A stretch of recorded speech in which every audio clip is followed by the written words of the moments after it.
Welcome to Season 3 of The Lifestyle Chase, and I'm your host, Chris Little. This podcast features high performers who have found a way to live their best life while balancing their health, wellness, friends, and family. To help this podcast grow, please share it on social media, rate 5 stars, tell your friends, and check out the past 140 episodes and counting. You can follow me on Instagram at Christian Little and at The Lifestyle Chase. Thanks for listening. Let's get started.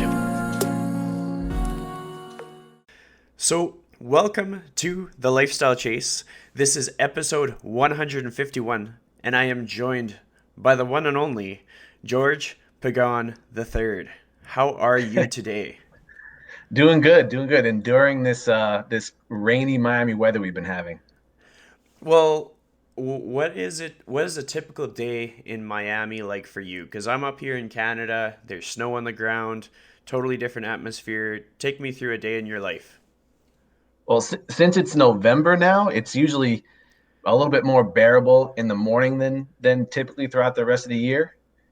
Usually it starts out like really humid right when you wake up, and kind of stays like that as the temperature gets a little hotter. But right now it's usually nice, a nice little breeze because the hurricane season is just about done.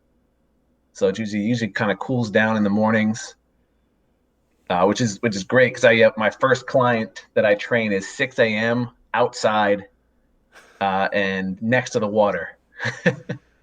That's wild. Well, I mean, like for your training business, you travel quite a bit, don't you? Yeah. I travel. I'm about half and half to like in home and then in a gym. So to give people a bit more backstory on you, like what is your origin story for like what was the first thing that made you think that you wanted to be in this industry doing what you do?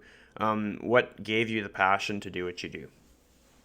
It kind of started a little bit in high school because I got injured a lot. I had a persistent shoulder problem that I spent quite a bit of time with the athletic trainer who kind of helped me recover and get back into it because I was never really into like the big bodybuilding scene or anything like that growing up. I didn't have like the Muscle and Flex magazines like a lot of people have and things like that.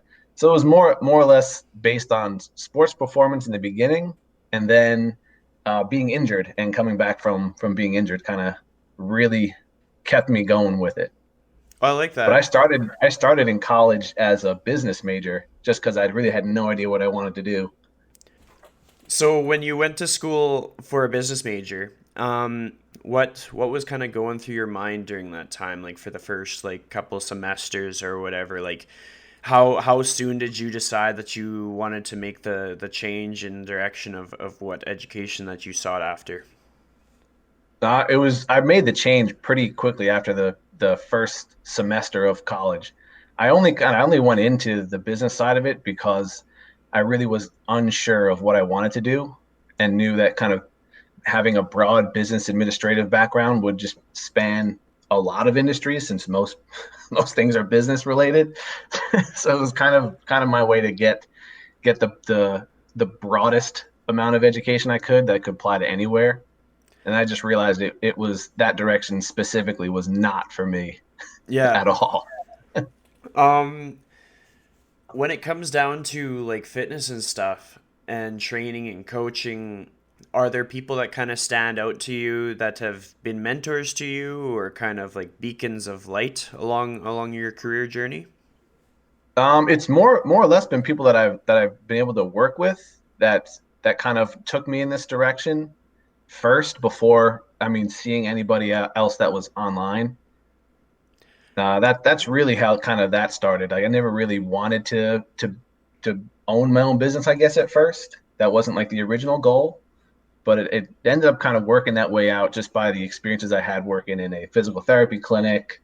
I worked in a very small, like one other trainer owner studio, and then a like kind of like a lifestyle club, I guess. They called it a racket club.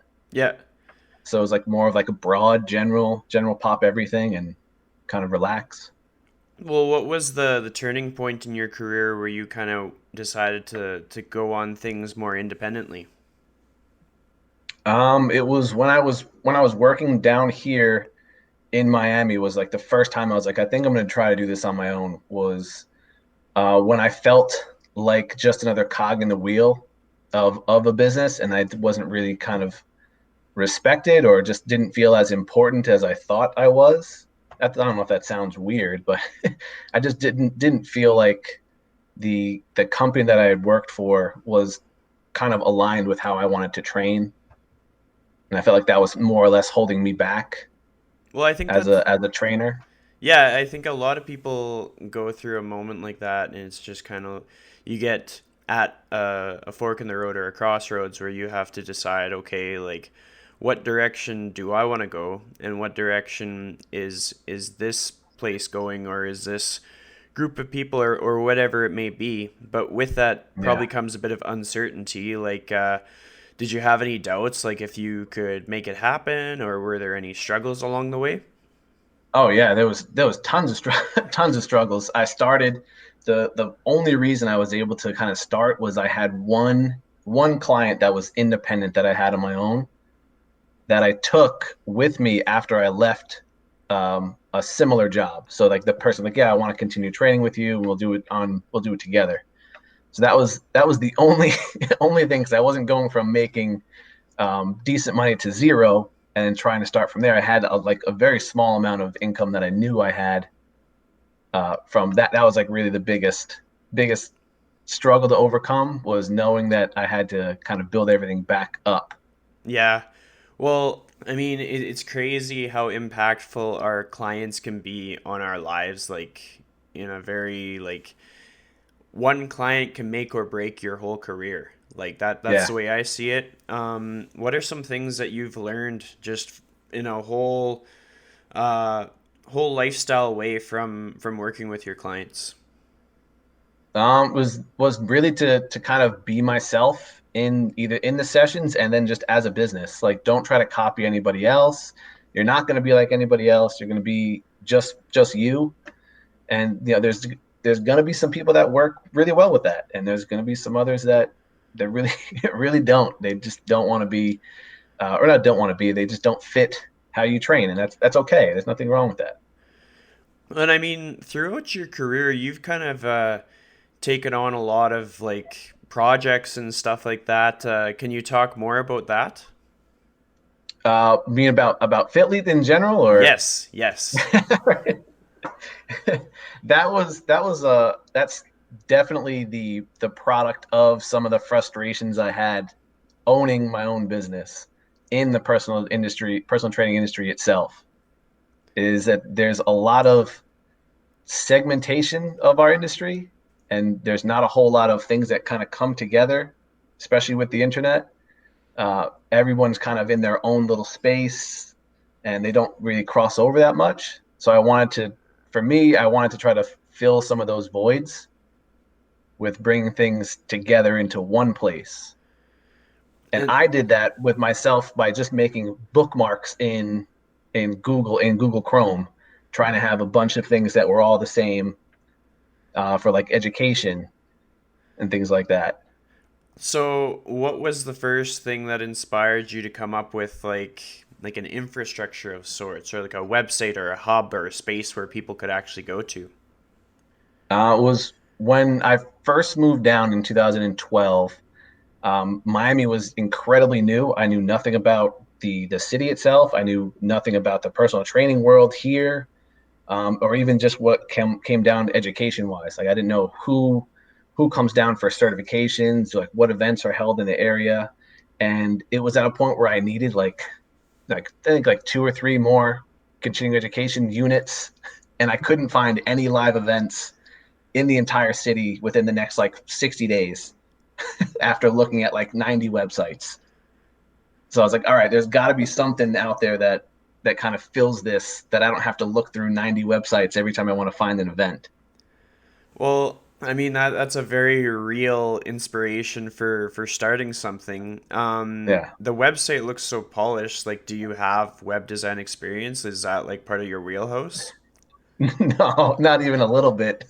So, That was that was all all piecemeal together, like all at once, and learning things on the fly, having things break. I know nothing about coding even now. Well, I mean, even with where you're at now, with the progress you've made with it, can you think back to like some of the things that you're most proud of with Fitleet? Some of the things I'm most proud of would be reaching um, the directory of live events, reaching 10,000 events logged for the year. So like building it slowly, I had to kind of find different websites and different organizations that held events, and in order to kind of make it a useful resource, you can't have like 12 events on the entire directory and have people actually find it like as beneficial. So Definitely. the volume of having more events, even just listed, not even working with a lot of companies, but just make that itself makes it a lot more useful. And for me, that was like a huge moment to be like, okay, this is like a good thing to have. Definitely.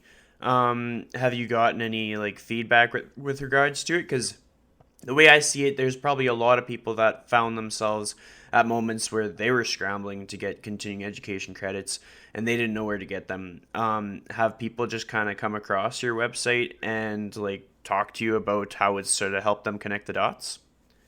Yeah, here and there, I've gotten good and bad feedback from it, which is which is good. I mean, I'm all open for criticism on it if it needs it because it's just going to make the things better. But it has, like you said, the same thing. People are like, oh, I didn't realize that there was that many events in my area, or I didn't realize there was that many events being held in general. For me, it's helped. The one thing that I like that someone said is that it helped them plan for more events in the future. Like they don't have to be stressed that they have to find or come up with this money last minute because it's the only event for the next 6 months in their area. Like they can kind of see when one comes around in down the line in the year and plan for that to happen in the future. Definitely. And like you talked about negative feedback, and I know like the thing with the internet is it's full of feedback, and like everybody, no matter what they do, is probably going to get a little bit of negative criticism, whether it's like something that other person's going through that day or whether it's a misinterpretation. But like I want to hear more about your experience with this because I'm kind of like I'm puzzled, to be honest. I'm just like he's putting out continuing education resources and somebody got mad. Like, so what exactly happened? Well, one of the times that I've been trying to fix it because there's good feedback. It's just he was a little aggressive. Was that there weren't a lot of search features on it. Like Oh, okay. you couldn't put in a certain search query and have what a specific list of events pop up that matched being for ankle mobility specifically or whatever it was. Like it was just in the beginning, it was just based off of months. Like you could just look at months. Yeah, but I mean that's interesting though because like it's kind of when you first started off your initiative, were you generating any like revenue or anything off of it, or was it all just like a self-funded project that you were kind of putting out on your own? Yeah, it's all self funded. Still is. Yeah, exactly. And so like people need to show some grace and some patience with a process like that. Having said that though, do you ever see it becoming something that becomes like a where you partner with different brands or anything like that, or do you see it becoming a business, or is it just kind of a passion project for you? I would like it to go that direction. Really only reason because I feel like it would just enhance the usefulness of it to have it operate more like a business. That's really it. I like the fact that it could make money just because it's fun to have that feeling of you did something and now it produces some sort of revenue. But I feel like if it doesn't operate more like a business, it just becomes kind of stagnant in how it can develop. Well, for sure. I mean, it's kind of when you see like a brand new business owner or just like a small business, even if it's brick and mortar, as they're getting revenue or any kind of when people show interest, you're able to reflect that interest back into the company kind of thing. Right. And then that's what kind of gets the momentum going. And so from what I can tell, like as you would get more and more people checking out that site and using it to further their careers and kind of keep in the game, like I mean, there's so much incentive for anyone that's putting out certifications to be partnered with your website, but then when you're able to make like the infrastructure of it, like the code, the ability to get through all the resources, when you're able to make that smoother, then it quickly benefits anybody who's listed on there. So it's Yeah. going to be really cool to kind of follow along and see how that unfolds, because to be quite honest, like I've never come across anything else that actually has everything, because it's like you say, the industry is kind of segmented. Like we have our different worlds of like just kind of like separated echo chambers almost. Like, do you Yeah. find that you notice that quite a bit? Like, what's your experience with like the social dynamics of the fitness industry in general? I mean, I don't think it's a bad thing that it's segmented a lot of times, because I think it does help, kind of like it does in the medical industry. It helps people focus on what they're doing. Like you have a specialty and you can kind of stay in that lane. I don't like that people seem to argue over the semantics between the groups. I just feel like everyone's beating their heads against the wall just to say that their specific term for the exact same thing the other person is talking about is correct.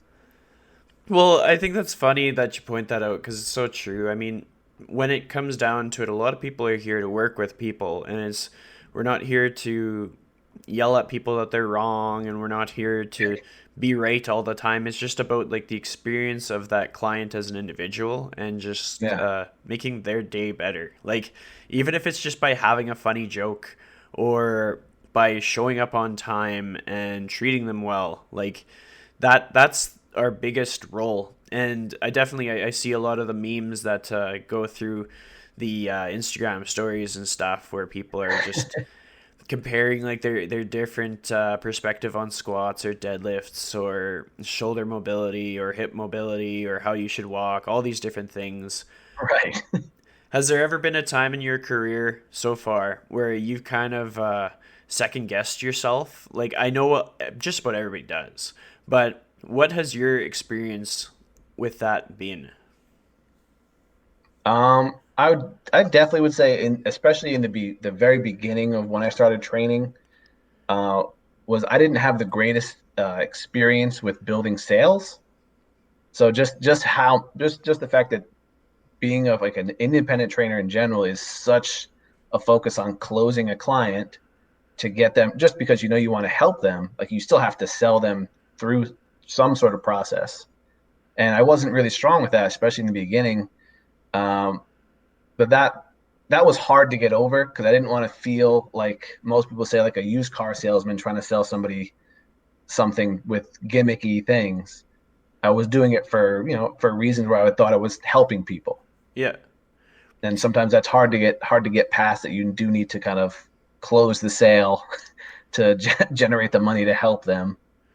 Well, I think you nailed it. Like, there's going to be a lot of people. Like, just imagine if you started your career this year of all years, middle of a pandemic, things are closed, Right. all the gyms are shut down, and then amidst that all, a lot of people enter into the fitness industry with very like wholesome intent. Like, many people truly like they had a good experience. They were broken, then they became fixed. They Right. were hurt, and then they became happier, and then they wanted to do that for other people.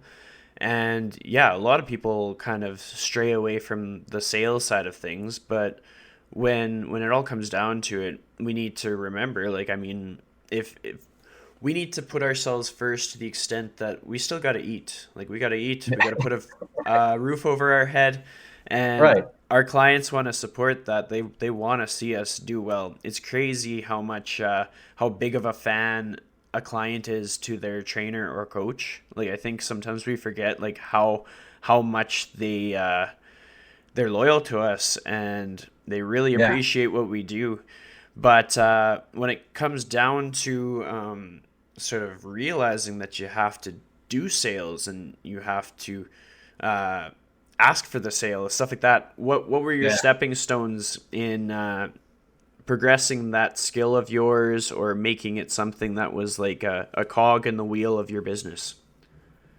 And initially, I think the very first time I had to do something to do with sales was in it was actually like a second or third interview that I had with this larger training company in New York where I used to live, and their approach was the approach that I was trying to stay far away from. Like they were all based on a lot of gimmicky sales tactics and all those types of things. So I knew what I didn't want, which I think was both good and bad. But then working with the small studio that I was at for about a year and a half really kind of helped me because he was the owner of that business was there all the time, and he had a lot of experience to help me one on one once the clients had left. Like he was able to give me feedback right away, and that really helped because I didn't know what I was doing. It was my first time, so just getting the feedback right away was a big stepping stone for me because I knew what to correct for the next time or what to work on. And that really kind of set me off down the road as I worked through different training experiences. Well, and I like how you talk about feedback, because being open to feedback is a game changer in this industry. Like when we're able to just like kind of sit in, like, step away from our ego and just sit in the existence of the fact that we might not be right all the time. Like we probably have some areas for improvement. What was the feedback that you received that kind of stuck with you the most? Was not to be timid, like just like go into it. It's just like you said, normal conversation. It's just you're talking with somebody. They're there for the reason that they want to be helped, at least in some part. So you're not. There's no reason to kind of be really timid with it. Is I think is a good word, but it's no reason to kind of doubt yourself in terms of your abilities to at least help them as a trainer, even though you're not a comfortable salesman at that point.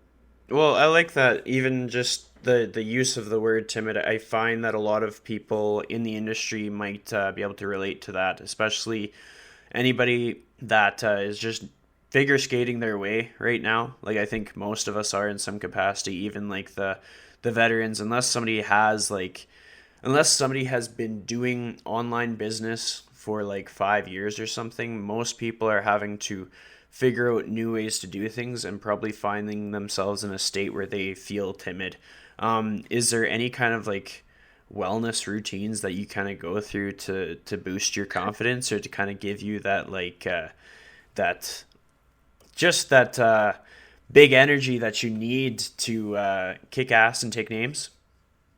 I before a new client, but before I go into to try to have a consultation with a new client, I'll rehearse my kind of loose script that I have a few times and listen to some music to calm me down.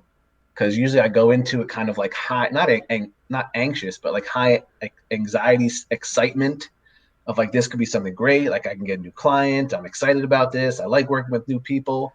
But then that kind of gets me too hyped to go. So I kind of have to bring myself back down to reality. So I'm Well, not talking too fast or missing what they're actually saying and paying attention. yeah, I mean, I know exactly what you're saying there. Like sometimes we think so much about the impact on our livelihood that it is to have like a new client or something. And the music too, like I know even just before a typical training session, like I have different songs that I listen to before I'm going to train certain Yeah. clients. Like some clients I need to get like super hyped for, some of them I need to like calm myself down for so I'm not like overwhelming them. And it's just neat how everybody has a different personality. Um, but then when it comes down to like as you get busier and getting work isn't a problem, like how do you balance out your life? Like how do you keep sane and stay away from burning yourself out? For me, I like having a nice tight schedule. That really helps. Any times where I don't, I'm not able to stick to it for reasons that were outside of my control. I just don't tend to enjoy that day as much. It either makes me not necessarily anxious, but just not as at ease as I would be on a normally scheduled day. Like I work with my clients and I schedule out their sessions on a monthly basis. So I know that my schedule is set every single day relatively the same. Yeah. So I What don't have to worry about people with whether they're coming or not or reconfirming. Like everything is confirmed from day 1 through day 30, and then that's done and over with. Well, I mean, that's a smart approach to take with it. Have you ever had a day when a bunch of your clients had to cancel at the same time? Yeah, that was like a hard to deal with. One, because you're a little excited for the moment. You're like, oh, I got some free time. I don't usually have this free time. Yeah. But then I don't want to be like, I'm wasting this time that was productive working with a client. Like, either just understand that client's needs a little bit better and being, just trying to learn a little bit more. But I just don't want to do nothing because then I feel like the day is wasted.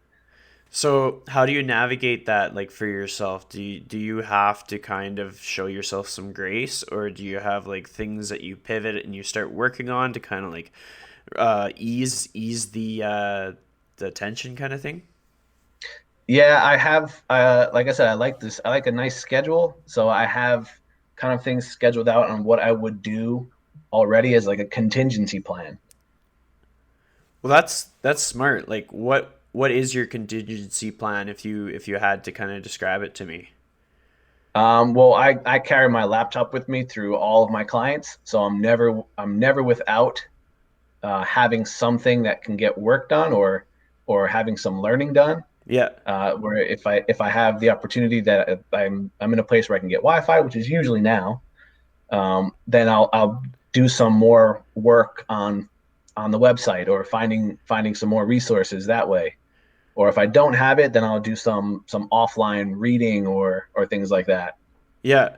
Well, I think that's smart. It's clever to like plan to succeed kind of thing. It's kind of like when somebody is looking to make improvements on their nutrition, planning to have the good sources of nutrition in stock in your home is going to help you be a lot more successful than having an empty fridge and an empty cupboard kind of thing.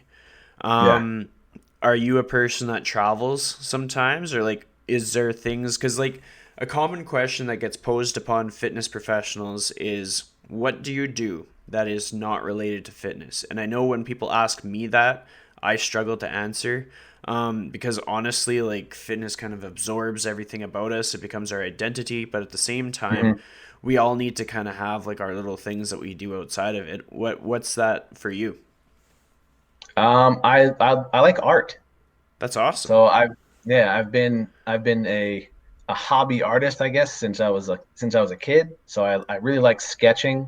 I'm not really comfortable with a paintbrush, so that's a new challenge that I've been trying to get over. But I really like sketching with pencil and some pen, and that really kind of keeps me stimulated, I guess, outside of doing physical activity and physical movements.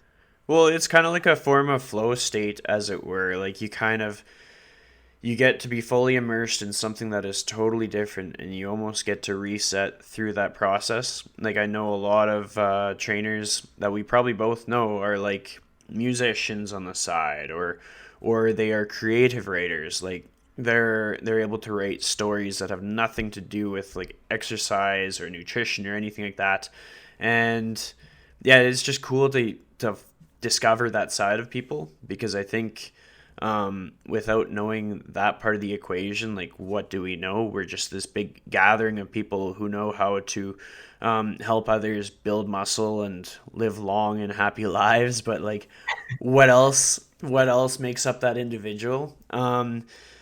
Have you gone on a recent trip for any of your continuing education? Like, do you travel for that kind of stuff, or do you find that you seek that out more locally? Yeah, I like to travel for it just because it helps me explore a new city, um, which is which is always nice because we don't usually get really long times for vacation. And since we're more or less self-employed, we don't have paid holidays and paid vacations. Yeah. So traveling for CEUs and continuing ed is a nice kind of break from like that middle ground where you're traveling somewhere and you're getting a little bit of education.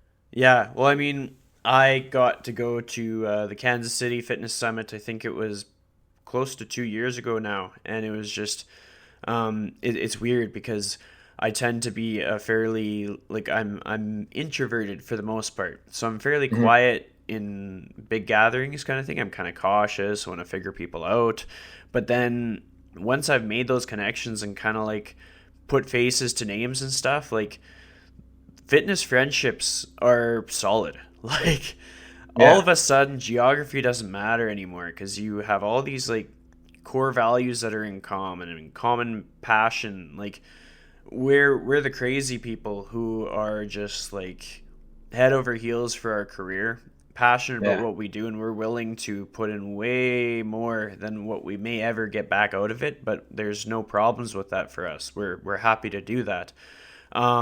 What has been a trip for continuing education that kind of stood out for you? The most recent one I went to was nice because I had a friend that lived in Austin, and I actually won uh, at the NSCA's national conference. Was it 2 years ago? I won a raffle for continuing education for a company called Z Health. Oh, So I okay. won one of their introductory courses, and that was held in Austin, where my friend lived. Well, that's perfect. I mean, Yeah, you basically kill two birds with one stone. yeah. Um, so speaking to 2020 specifically, because it's been a common topic for just about every one of my guests since like March. What was your first reaction to COVID-19? Like all the gyms in the world basically closed down. Like, what did you do? I kind of held my breath for a little bit, and then I needed to remind myself to breathe because I was like, I don't know. I was like, I don't know what's going on. I don't know how this is going to go. I wouldn't say panicked, but I was just more or less aware that this could be a very significant change to my day to day. And did you find that it changed quite a bit, or were you able to kind of like pivot and kind of keep the ball rolling, keep things positive, and keep some momentum? I was lucky enough to be able to have the in person clients that I trained at their homes. Some of them still wanted to train, so I was able to keep a little bit of revenue coming through, so I didn't panic too hard. Yeah, yeah. But I kind of used it as a time to relax and try not to stress about it, as I did have some income coming in, and I wasn't going to be on the streets in a day or two just because I missed a payment on rent or anything. Yeah, So I was okay, which kind of settled me back down. definitely. Like I think a lot of people can sort of relate to being all right with maintaining. Like I think we all Yeah, want to we want to do like lifestyle personal best throughout all facets of our life. Like we want to right. have a nice car, we want to have a nice house, or we want a new guitar, or we want this that. Everybody is entitled to have goals that are related to what makes up like their lifestyle and stuff. Um, with that being said, did you find that with just social restrictions and places like restaurants being closed, did you find that your social life or your lifestyle was kind of hindered? Were you struggling at all with mental health and stuff like that? Yeah, I mean, I definitely didn't like the isolation feeling that I had, because typically, even if I'm not training clients back to back, I'm seeing security personnel at buildings that I go to, or at residential complexes that I visit, and I'm speaking with them before I train the clients. Like they all at this point, they all know me by name, so like we're more or less like close acquaintances and friends at that point.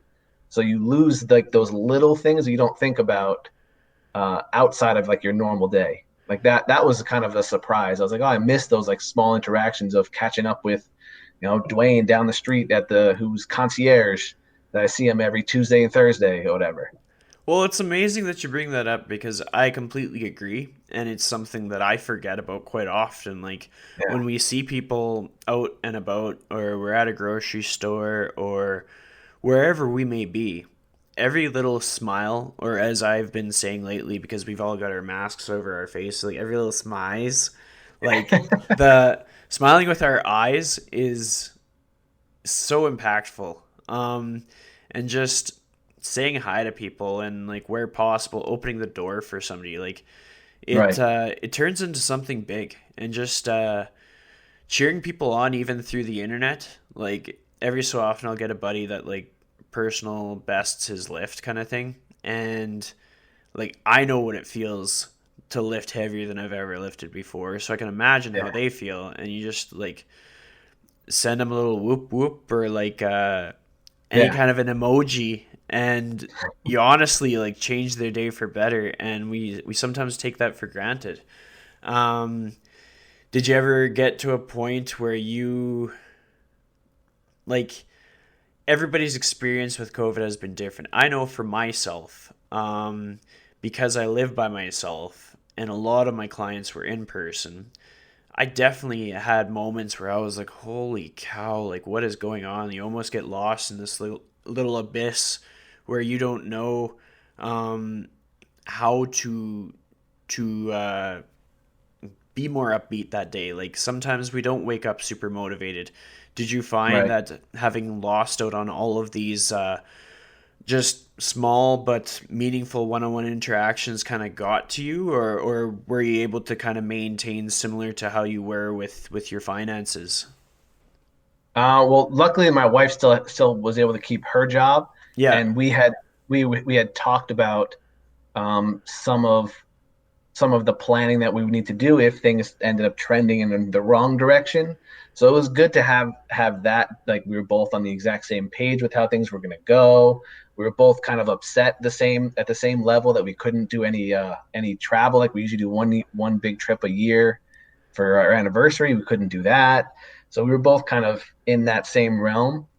And I think that helped the having someone like that to talk to on a daily basis, that you could be kind of frustrated together Yeah. and still be like, okay. Well, I mean, that's definitely what I found myself doing. I leaned on a lot of trainer friends throughout the industry, and we were frustrated together. But I'm curious, like, how did you and your wife meet? Because it sounds like you make a pretty good team. Like, did you meet at school, or what's the story? Yeah, we met in college. She transferred into the school that I was going to the same semester that I had transferred into the exercise science major, and she transferred from a different school into their exercise science major. So we ended up sharing a couple of classes together and getting paired with some group projects that kind of solidified at least a friendship in the beginning.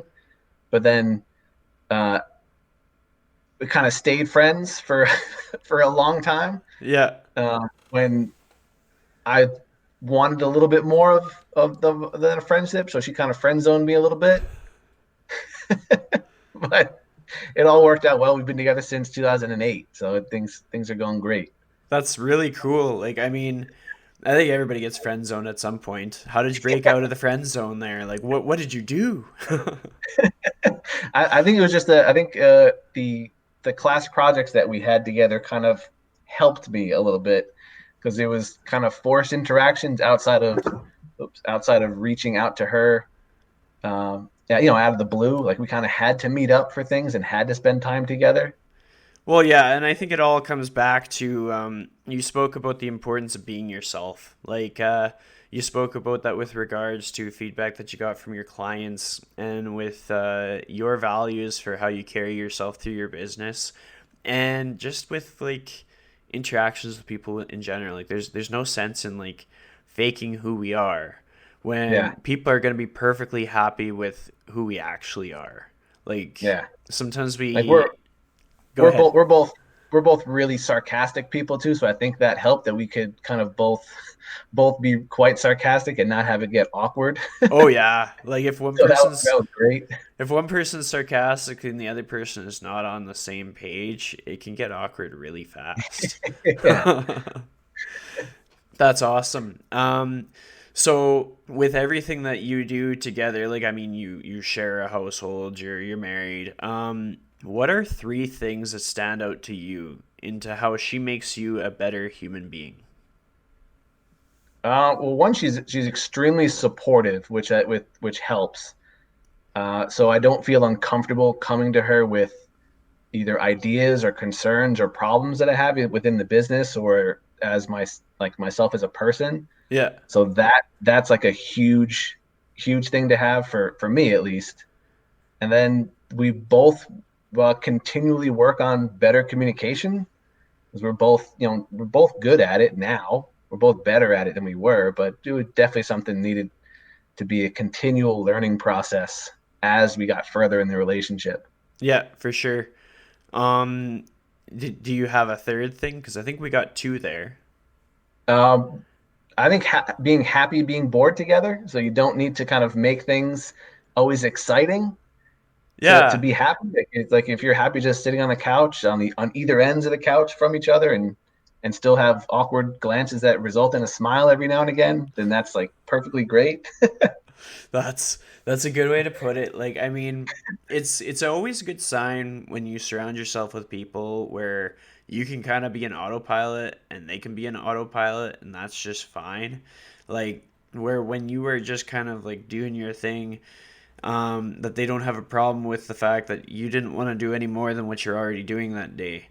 Um, every single episode for the last, I don't know, like 20, 30 episodes, I've had my guests dig a bit deeper and come up with something that would inspire the audience a little bit more, like something that'll sort of change how they do things into something a little bit more advanced or stepping out of their comfort zone. And so it's essentially just a challenge for the day. But I've ramped up like the intro to it lately because I've been like, okay, I want my guests to think outside of the box, and I want them to pull something from personal experience to really like set the audience apart in a way. Because there's no such thing as too cliche of an answer, but at the Mhm. same time, I believe that every conversation that we have uh, makes us a better person. Like you talked about communication and how you can improve, and I'm a big advocate for like each and every one of us, whether we've got 20 years in our career, or 10 years, 5 years, 2 years, 3 years, can always progress in our communication. So after I've gotten that long ramble out of the way, when it comes down to the challenge for the day, what would it be if you were to give a challenge for the day? I would say to look at a lot of the activities that you might be struggling with and realize that you already have the skills you need to complete those tasks, just expressed in other areas of your life. Ooh, that's deep. Um, so then I have a second question for you, and this will be the last one. But this one's another deep thinking question, and you can you can kind of pull from your past experiences, moments that have really taught you. And if you had one piece of advice to give to somebody on how to live their life to the fullest in the most authentic way, what would that piece of advice be? Just try.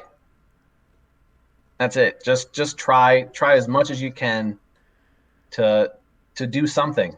It doesn't matter what it is. It's better than not trying. Well, that's a good piece of advice. Like honestly, there's so many instances where a person, if they just tried, they would be one step further ahead than what they were before, and it's just the fear or the just the second guessing of ourselves. So I agree with you right there. That is solid. With that being said, I'd like to thank you so much for joining me on this episode. It's been so cool to learn more about Fitleat and learn more about you and experience your wisdom. Yeah, thank you for having me. I was extremely excited to be on. I did have to do that whole like music taper myself down before the episode started, so I That was is very happy. awesome.